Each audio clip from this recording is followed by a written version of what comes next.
Have you ever heard that saying, a day late and a dollar short? Yeah, I've heard that saying. Do you feel like that should be our family motto?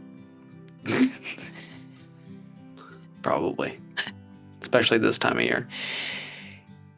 In our defense, this is probably the best the little farm has been before wintertime ever. Would you agree? Yeah, I agree. I think we've done a pretty good job of, as best as we can, trying to get ready for winter. And yet, even still, it always seems like we're pushing it, just trying to get there before the snow comes. Oh yeah, definitely. We're always pushing it. Do you think we're going to make it?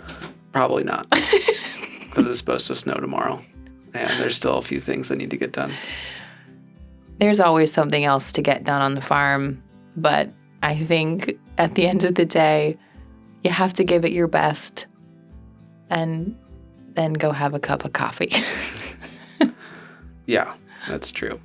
And like you said, this is the best winter or pre-winter that we've had yet. So most things are in order. Most things are in order. So we started our farm 6 or 7 years ago now, and there were winters where the winter hay was inside of the shop, where we were trying to do other things, where animals didn't have the right shelter or the right fencing, or where snow would knock the fencing down or roofs would cave in. Heaters weren't on, waters were frozen. I mean, all kinds of things we've had to navigate. That just comes from having to experience a pretty bad winter. We've learned and grown, and here we are. Here we are. Boxes full of bulbs to get into the ground before that snow comes tomorrow. Almost didn't do bulbs this year, which would have been a crying shame. I'm sorry, Monty Don, I would have not done you justice. But as I was laying in the bath one night, whining over the bulbs in my head that I hadn't gotten ordered, I decided to just give it one last surge of effort, placed the bulb order, got them here in record time, and now it's just a matter of racing the weather. But bulbs need to go into the ground before things freeze, right? Yeah, I mean, obviously it's much easier to get a bulb 6 inches deep when the ground's not frozen. Yeah, and we've had a few good freezes, but we're still able to get the soil moved over. So I think we're still in time. And you know what? It's so symbolic that kind of this last thing that you do, this last ditch effort in the garden, this like Hail Mary that you throw at the end of the season is the first thing to arrive in spring. Mm-hmm. And that's what I kept telling myself. I was like, what would the spring gardener in Shaye want to see down the pathways? I know.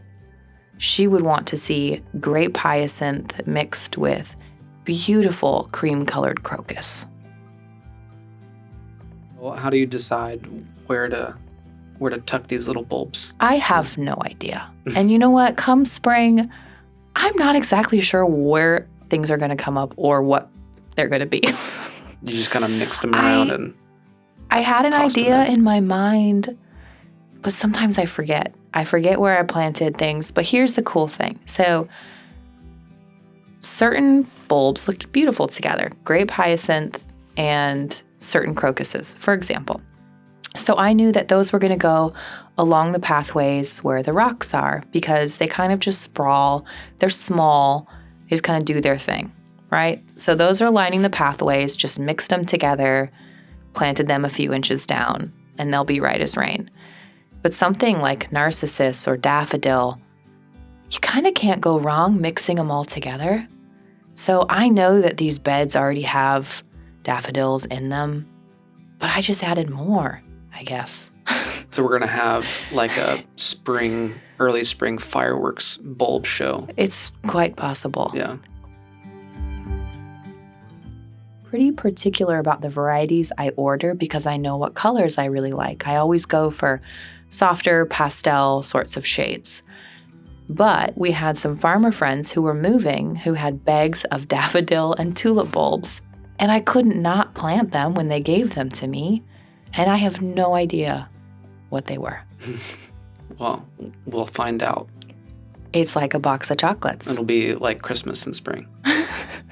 It will be like Christmas in spring.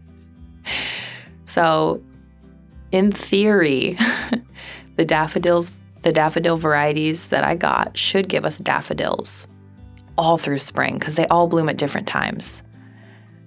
And my hope is that because I've mixed the daffodils and the tulips together and, I'm hoping we just get this kind of wonderful medley of colors that play well together. Yeah.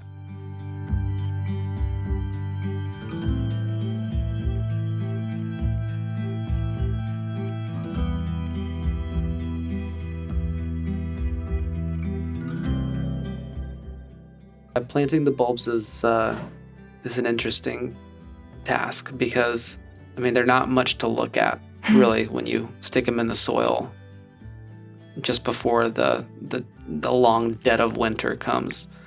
But wrapped in that little package of whatever that is. Fibrous material, organic matter. Yeah, it's just it's huge potential. It's almost symbolic of all the potential that we're waiting to just get released when spring comes again. It's true. So it's kind of fun knowing that is just hiding under the ground, under the frost, and under the snow during the winter, just waiting to burst forth once all the conditions are just right in spring. I may have sliced into a few old tulip bulbs in my planting. And you know what was cool about that? Is exactly what you just said. These tulip bulbs are buried down there in the cold and in the dark, and they're alive, and they're getting ready in a few months' time to come forth. And they have to get cold. Or else they won't really do what they need to do, right? A diamond. Yeah. Refined under pressure. They need the cold in order to. I think we all need the cold in a way, wouldn't you say? I suppose so. Maybe we should learn a lesson from these bulbs. Be the tulip. That's taken a little too far.